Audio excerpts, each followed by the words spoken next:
Welcome friends. இன்றைக்கி ஆடி மாதத்துக்கு ஆடிக்கூழ் எப்படி செய்கிறதுன்னு நம்ம பார்க்கலாம்.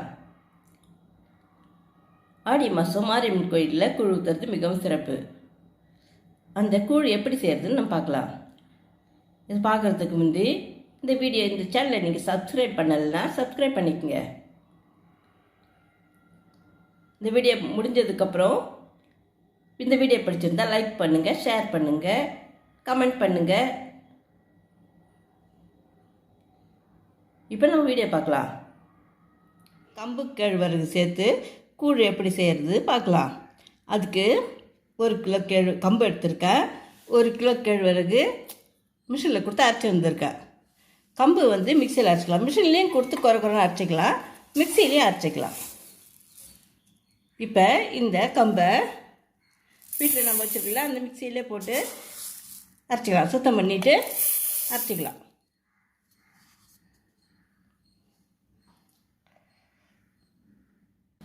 இதை பாருங்கள், இது மாதிரி ரொம்ப நைஸாக இல்லாமல் ரொம்பவும் பெருசாக இல்லாமல் கொஞ்சம் குறைன்னு அரைச்சிக்கோங்க. அப்படி தான் கூழ் இது வேகும்போது இது அப்படியே நல்லாயிருக்கும். இதில் தண்ணி ஊற்றி கரைச்சிக்கணும். இன்னொரு பாத்திரத்தில் 1 படி கேழ்வரகு மாவு, ராகி ஃப்ளோர் இருக்கு இல்லைங்களா, அது 1 படி போட்டு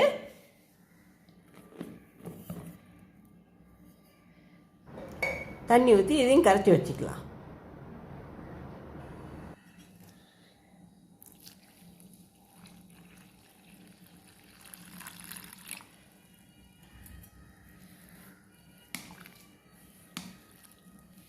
நல்லா கரைச்சிக்கலாம். இட்லி மாவு பாத்திரத்துக்கு நம்ம கரைச்சி வச்சுக்கலாம்.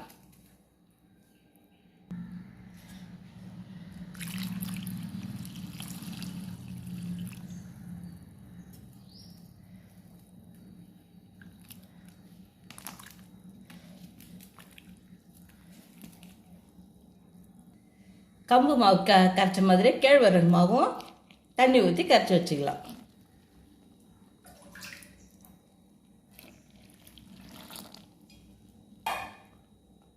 இதை பாருங்க, இது மாதிரி கரைச்சிக்கணும். நல்லா இட்லி மாவு பாத்திரத்துக்கு கரைச்சிக்கலாம். கொஞ்சம் தண்ணியாக கூட கரைச்சிக்கலாம். நான் வேகும்போது பார்த்து ஊற்றிக்கலாம். இதை ஒரு 8 மணி நேரம் ஊறணும் மூடி. அதுக்கப்புறம் தான் 8 மணி நேரத்தை புளிச்சிடும். 8லேருந்து 12 மணி நேரம் வரைக்கும் கூட ஊறலாம். அதுக்கு மேலே ஊறிச்சின்னா ரொம்ப புளிச்சிடும். 8 மணி நேரம் கரெக்டாக இருக்கும். 8 மணி நேரம் ஊறின உடனே இதை எடுத்து பார்க்கலாம்.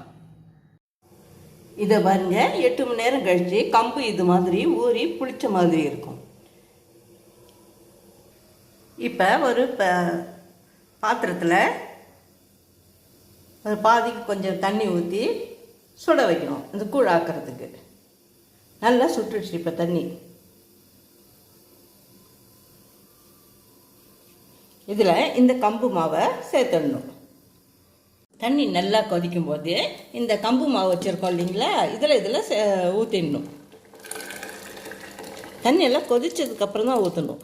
கூழ் ஆக்கிறதுக்கு கொஞ்சம் அடி கனமான பாத்திரமாக இருந்தால் உங்களுக்கு சரி வரும். பிரியாணிலாம் கிண்டுற பாருங்க, அது மாதிரி பாத்திரமாக இருந்தால் சரி வரும். இல்லைன்னா குக்கர் யூஸ் பண்ணிக்கலாம்.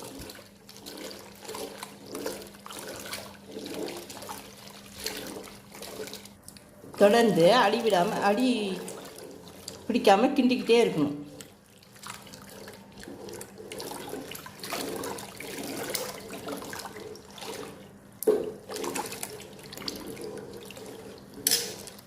கம்பில் இந்த கொஞ்சம் குறைக்கணும் அரைச்சோம் இல்லைங்களா, அது நல்லா வேகிற வரைக்கும் கிண்டணும். இது மாதிரி கொதிக்கும்போது அடுப்பை சிம்மில் வச்சுட்டு ஒரு தட்டு போட்டு மூடிடுங்க. சிம்மில் வச்சுட்டு ஒரு 10 நிமிஷம் மூடி இருக்கட்டும். மீண்டும் திறந்து கிண்டி விடணும். திறந்து வெந்துடுச்சா பார்க்கணும். மீடியம் தீயில் வச்சு கிண்டி விடணும். பாதி வெந்திருக்கும், மீதி சாதம் வேகுது பாருங்கள். கொஞ்சம் நேரம் இருக்குது, தொடும்போது சாஃப்டாக இருக்கணும். அது வரைக்கும் இது வேகணும், கிண்டி விடணும்.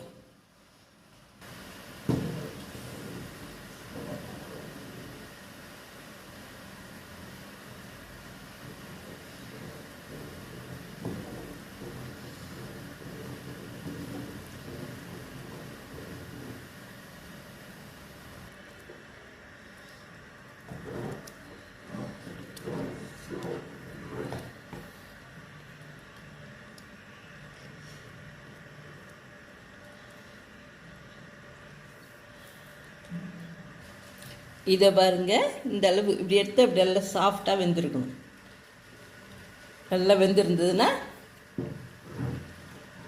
இந்த சமயம் நம்ம கேழ்வரகு மாவு இதில் சேர்க்கணும். அது நல்லா வெந்துடணும்.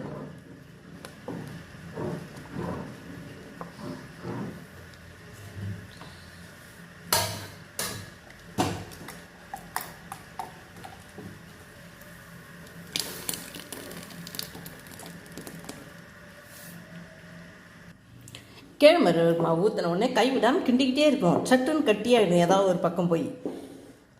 சிம்மில் அடுப்பை வச்சுட்டு கடன்னு கிண்டி விட்டுக்கிட்டே இருக்கணும். வேணும்னா கொஞ்சம் தண்ணி சேர்த்துக்கலாம். ரொம்ப கெட்டியாக இருக்கிற மாதிரி இருந்தால் கொஞ்சம் தண்ணி சேர்த்துக்கலாம்.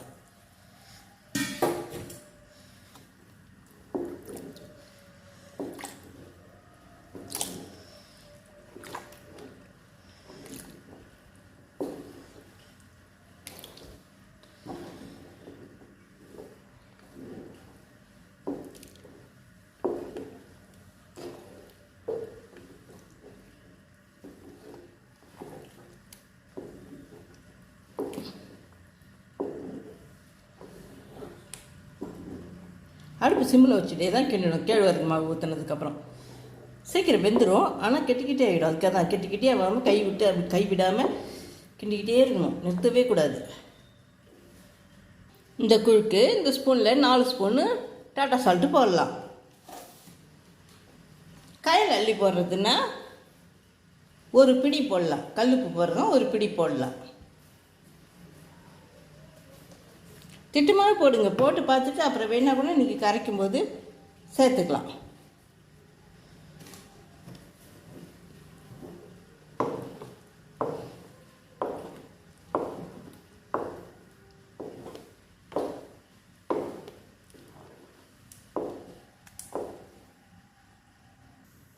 சிம்மில் அடுப்பை வச்சுட்டு கடன்னு கிண்டி விட்டுக்கிட்டே இருக்கணும்.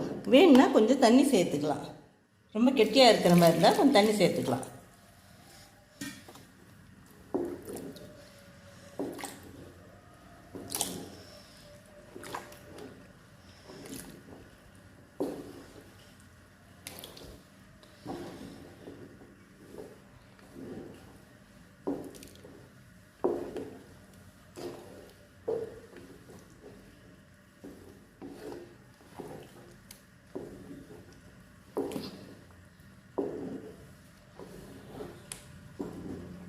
அடுப்பு சிம்மில் வச்சுட்டே தான் கிண்டணும். கேழ்வரகு மாவு ஊற்றினதுக்கப்புறம் சீக்கிரம் வெந்துடும். ஆனால் கெட்டிக்கிட்டே ஆகிடும். அதுக்காக தான் கெட்டிக்கிட்டே ஆகாமல் கை விட்டு அப்படி கை விடாமல் கிண்டிக்கிட்டே இருக்கணும். நிறுத்தவே கூடாது.